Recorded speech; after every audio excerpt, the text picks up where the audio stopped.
Bharatiya Janata party के प्रदेश के प्रवक्ता श्री मनीष शुक्ला जी, पूर्व मंत्री श्री सुभाष पांडे जी, चेयरमैन शिव गोविंद साहू जी, जिलाध्यक्ष पुष्पराज सिंह जी, अपना दल के जिला के अध्यक्ष शिवनायक पटेल जी, जिलाध्यक्ष निषाद पार्टी प्रेम नारायण निषाद जी, पूर्व ब्लॉक प्रमुख संतोष तिवारी जी, प्रवक्ता भारतीय जनता पार्टी दिल्ली यशस्वी उपाध्याय जी, बालकृष्ण पांडे जी और मोगरा बादशाहपुर से जुड़े हुए मेरे सभी उपस्थित भाइयों बहनों, भाइयों 6 चरणों के चुनाव के बाद मैं आपके बीच में 7वें चरण में भारतीय जनता पार्टी के प्रत्याशियों के समर्थन में अपील करने के लिए आया हूं। हम सब जानते हैं कि विपक्ष जो चुनाव की घोषणा के बाद नए नए गठबंधन बनाकर के नए नए तौर तरीके अपना रहा था, दूसरे चरण के बाद ही उनकी हवा निकल गई और तीसरे चरण के चुनाव के बाद विपक्ष ने तमाम नेताओं ने विदेश भागने के लिए अपनी टिकट बुकिंग करने शुरू कर दी और जब 6 चरणों के चुनाव हो चुके हैं तो भाइयों बहनों मैं कह सकता हूं कि 6 चरणों के चुनाव के रुझान बताते हैं कि भारतीय जनता पार्टी 350 से अधिक सीटों पर आगे चल रही है।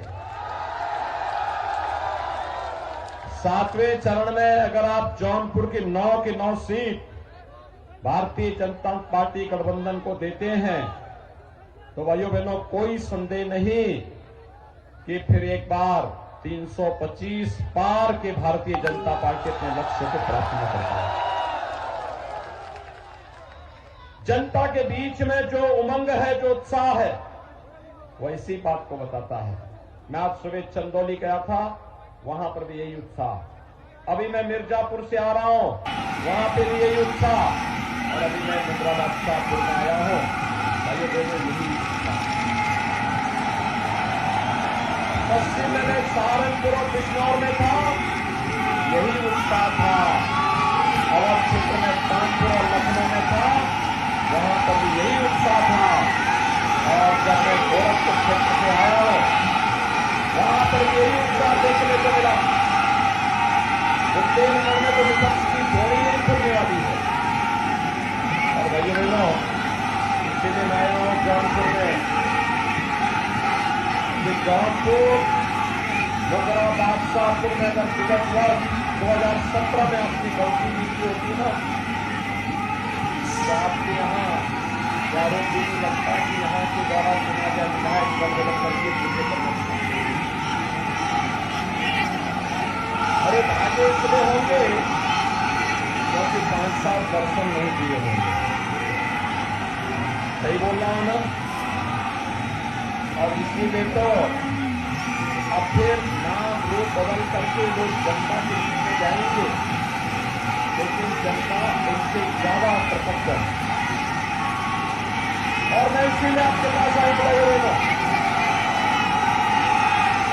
जब अब उत्तर प्रदेश तय हो चुका है कि भारतीय जनता पार्टी गठबंधन की सरकार बनने जा रही है, तो अब इससे विपक्षी नेताओं के पैरों के नीचे की जमीन खिसकती हुई दिखाई दे रही है।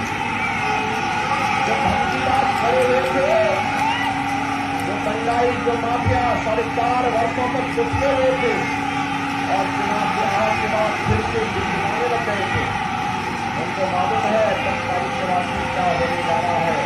और इसीलिए मैं आपसे भी अपील करने के लिए आया हूं कि भारतीय जनता पार्टी ने राष्ट्रवाद, विकास और सुशासन के लिए आपसे जो समर्थन मांगा है उस समर्थन के लिए आज आपके बीच में आया हूं।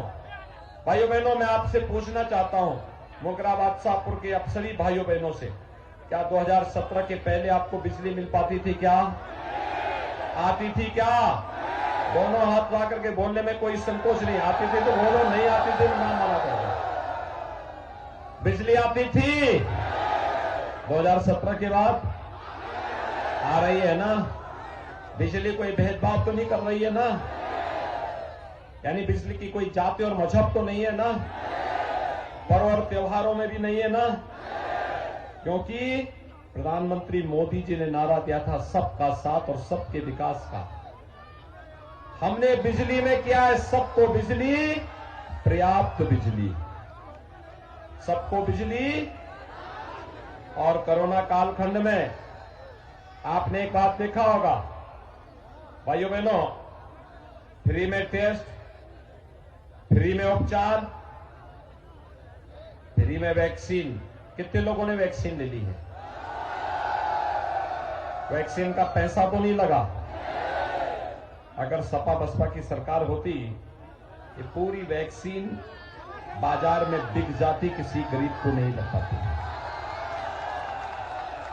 हमने तो 29 करोड़ से अधिक लोगों को वैक्सीन दे दी है। 29 करोड़ वैक्सीन की डोजेस दे दी है, कोई भेदभाव नहीं। और वैक्सीन फ्री, तो डबल इंजन की सरकार है, महीने में 2 बार राशन भी फ्री।